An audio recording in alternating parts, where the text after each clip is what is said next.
Dando continuidade ao assunto que nós estávamos comentando na aula passada, os nematóides ou vermes cilíndricos, hoje nós vamos comentar duas principais doenças causadas por eles. A primeira é a ascaridíase, em que é uma verminose que acomete 30% da população mundial. Então, qual é o verme ou agente etiológico que causa essa doença?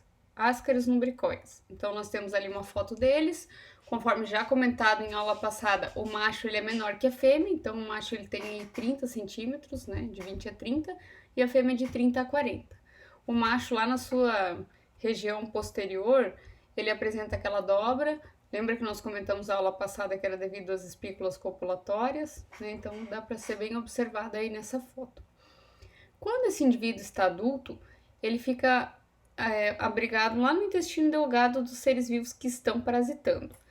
Essa ascaridíase, ela pode acometer aí diversos animais e também humanos. Então, cada animal, cada espécie vai ter o seu verme específico. Tem uma ascaridíase específica de cães, uma ascaridíase específica de humanos, entre outros, né, outros animais. E aí, quando esse indivíduo está adulto, lá no intestino delgado, ele começa a lançar os ovos. Esses ovos vão ser eliminados através das fezes. Acreditem que um verme desses pode colocar até 200 mil ovos por dia. Então, por isso que tem um alto índice aí de contaminados no mundo, né? E aí, dentro desses ovos tem uma larva, e essa larva, quando ela chega lá no seu terceiro estágio, que nós vamos comentar ali no ciclo de vida, né, dessa verminose, ela passa a ser uma larva infectante. Então, o ciclo de vida. Então, o indivíduo, quando ele está lá portando esse verme no seu tamanho adulto, ele vai estar lá no intestino delgado, né? No intestino delgado do ser vivo, morando lá. Ele vai colocar esses vermes vão passar lá para o intestino grosso e vão sair pelo reto, né? Assim por diante, nas fezes. E aí, o que aconteceu? Essas fezes, elas vão contaminar o solo. E aí, então, através da ingestão de água contaminada ou de alimentos, alguém vai ingerir esses ovos. Ao ingerir esses ovos, essas larvas elas têm que estar na sua fase L3. Então, o que é isso? Quando esses ovos saem pelas fezes, ele tem que ter um período de embrionamento. Então, como que vai acontecer esse período de embrionamento? É basicamente 15 dias, né? 2 semanas aí, que esse ovo vai começar, ele vai se desenvolver e essa larva vai chegar à sua fase 3. Então, o que acontece? Quando o indivíduo ingerir esses ovos, vai acontecer a liberação dessa larva, né, já na sua fase 3, lá no intestino delgado do humano ou do ser vivo que comeu esse ovo, né, que se contaminou através da água, através do alimento contaminado. E aí, lá no intestino delgado, quando esse ovo eclodir, a larva ela vai passar para o fígado, lá pelo sistema porta, e vai indo para a corrente sanguínea até chegar no coração. Quando esse verme chegar lá no coração, lá do lado direito, ele vai para o pulmão, e lá do pulmão ele vai sofrer outras duas mudanças. Ele vai passar a fase L4, vai passar a fase L5. Quando ele chegar nessa fase L5, já está na hora dele sair, então ele vai migrar para a traqueia. Lá da traqueia, esse indivíduo vai tossir, esse verme vai subindo até chegar lá na faringe, onde esse indivíduo, ao tossir, vai engolir essa larva, ou vai acabar eliminando ela nessa tosse. Se esse indivíduo engolir essa larva, ela vai passar por esôfago, ela vai passar para o estômago e vai chegar novamente lá no intestino delgado. E aí, então, esse verme completou o seu ciclo de vida. Lá no intestino delgado, ele vai tornar-se adulto e vai começar a reprodução e eliminar esses ovos aí, esses até 200 mil ovos por dia. Então, nós dizemos que este é um verme com ciclo de vida monoxeno, que é quando ele precisa de apenas um hospedeiro. Então, para completar o seu ciclo de vida, ele tem que passar por esse hospedeiro 2 vezes, mas ele não vai trocar de hospedeiro. Esse é o hospedeiro intermediário e é o hospedeiro definitivo também, por isso que ele é chamado de monoxeno. E aí, então, às vezes, né, essa doença, ela acomete mais crianças até 10 anos de idade, não que ela não acometa os outros, mas ela vai acometer mais as crianças até 10 anos de idade, porque são aquelas crianças que brincam, que têm mais contato com o meio ambiente, né, com o solo, já aquela questão de higiene já fica, né, brinca no solo, não lava a mão, depois põe a mão na boca, então vai acabar ingerindo esses ovos sem saber. Então, as informações gerais. Como que eu me contamino? Ingerindo ovos, né? Então, diferente do ancilostoma, que nós vamos falar posteriormente, esses ovos das caridias, eles têm que ser ingeridos, né? Então, sendo ingeridos, esses ovos aí vão chegar lá no intestino delgado e vão completar o seu ciclo. Então, como que eu vou ingerir? Através de água contaminada, alimento contaminado, às vezes uma mosca foi lá, posou nas fezes, se contaminou com o ovo, posa em cima daquele alimento, o indivíduo come sem nem saber.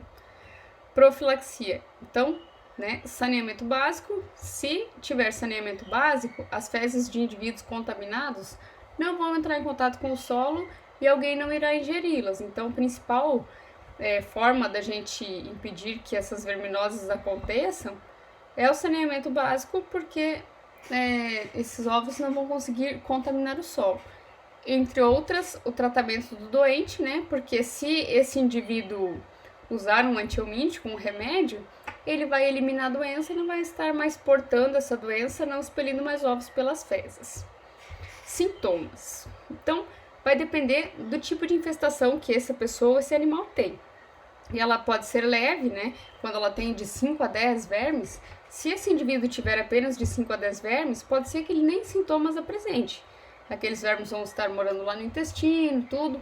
Só que o que acontece? Como as recomendações são da gente fazer um calendário de vermífugo, né, até para os humanos e para os animais, tem todo um calendário, né, que deve ser obedecido de desinfecção aí desse ser vivo. Então, esse ciclo vai acabar se exterminando rapidamente, porque pelo menos uma vez por ano, esse animal, essa pessoa vai ter que tomar o vermífugo. Agora, se essa infecção for moderada, que é quando o indivíduo tem em torno de 50 vermes dentro de si, aí ele já vai começar a apresentar sintomas, como irritabilidade, desconforto abdominal, dependendo da fase que esse verme estiver passando. Por exemplo, se ele estiver na fase migratória, vai acabar ocasionando até uma bronquite, uma pneumonia, devido às lesões que eles vão estar causando lá no pulmão, onde está passando, alguma hemorragia, né, algum edema lá nos alvéolos. Então vai depender aí da fase que esse verme estiver atravessando. Então são os sintomas, né, o diagnóstico, como que as pessoas conseguem saber, ou os animais, se estão portando essa verminose ou não? Através do exame de fezes, por quê? Quando o verme está adulto habitando o intestino delgado, ele vai estar lá expelindo seus ovos, através das fezes. Através de uma contagem de ovos nas fezes do indivíduo, você consegue saber se ele está portando essa verminose ou não. Outra maneira da gente conseguir saber se o indivíduo está parasitado pelo Ascaris seria através de um raio-x, porque do peito, porque essa cavidade abdominal, o tórax dele, vai ter aqueles vermes atravessando lá pelo pulmão, vão estar aqueles vermes atravessando lá pelo intestino, você vai conseguir visualizar na imagem. E o tratamento, né, temos aí uma infinidade de remédios que vão eliminar esses vermes. Então, todo ano é recomendado que se tome esses antihelmínticos, tem um calendário também de desinfecção para os animais. E a segunda verminose que nós vamos comentar aqui, a ancilostomose, ela acomete aproximadamente 750 milhões de pessoas no mundo. Então, assim, essa ancilostomose, ela pode ser causada por dois vermes. Esses vermes são o Ancilostoma duodenale e são o Necator americanus. Qual que é a diferença deles? Aqueles fendas, aqueles feixes ou lábios que ele tem lá na boca. Então, são microdentes, né? São falsos dentes aí, que ele acaba se fixando no intestino da pessoa ou do animal que ele está parasitando, sugando o sangue dessa pessoa. E aí isso vai desencadear anemia. Então, por isso que essa doença também é chamada de amarelão. Então, uma pessoa que está portando aí uma quantidade muito grande desses vermes vai sofrer de anemia e vai apresentar sintomas como amarelão. Então, o Necator americanus, ele é um pouquinho menor que o Ancilostoma duodenale, né? Então, o macho sempre menor que a fêmea. E o ciclo de vida desse ser vivo é muito parecido com o das caridias. Só que ao invés do indivíduo ingerir esse ovo, essa larva vai penetrar pela pele. Tá? Mas o indivíduo não pode ingerir esse ovo? Pode. Aí é o que nós chamamos de infecção passiva. Mas a infecção ativa, ela se dá pelo seguinte modo. Então o indivíduo está lá, né, parasitado pelo ancilóstomo ou pelo necator. Esse ser vivo aqui, esse verme já está adulto lá no intestino delgado, está expelindo seus ovos. Esses ovos estão saindo através das fezes. Então, caindo no solo, contaminando o solo, essa larva quando eclodir esse ovo, vai penetrar ativamente pela pele desse indivíduo, vai migrar lá na corrente sanguínea, né? Vai chegar no coração, vai chegar no pulmão, vai ser tossido, engolido, deglutido, vai passar pelo estômago, até chegar no intestino delgado e tornar-se adulto. Então, o ciclo de vida é bem parecido com o do Ascaris, mas a principal diferença é que para se contaminar ativamente, esse verme penetra na corrente sanguínea. Informações gerais. Então, como eu me contamino? Caminhando de pé descalço, né? Ou ingerindo um alimento contaminado, se for de uma forma passiva. Qual que é a profilaxia? Não andar de pé descalço em locais contaminados, que não tem saneamento básico, né? Então, para que essa doença não aconteça, saneamento básico, para que esses vermes não entrem em contato com o solo. Sintomas, bem parecidos com o do ascaridíase, mas uma grande hemorragia pode acontecer dependendo da quantidade de indivíduos que esse ser vivo vai estar parasitando, até porque ele tem esses microdentes aí na boca, né, esses lábios cortantes, que vão acabar sugando o sangue desse ser vivo. Então, em grandes quantidades, o indivíduo vai apresentar uma coloração amarelada, cansaço, né, porque esse indivíduo está roubando os nutrientes, sugando o sangue dessa pessoa, desse animal. Diagnóstico. Então, o diagnóstico através da contagem, né, das fezes, dos ovos nas fezes, você consegue saber se esse indivíduo está portando esse verme ou não. E o tratamento, também os antihelmínticos, né? Assim como esses antihelmínticos, eles são de largo espectro. Se você olhar na bula deles, eles são recomendados para vários tipos de vermes. Então, quando acontece esses calendários de vermifugação, você consegue acometer uma grande quantidade de verminose e eliminar todas com uma única aplicação.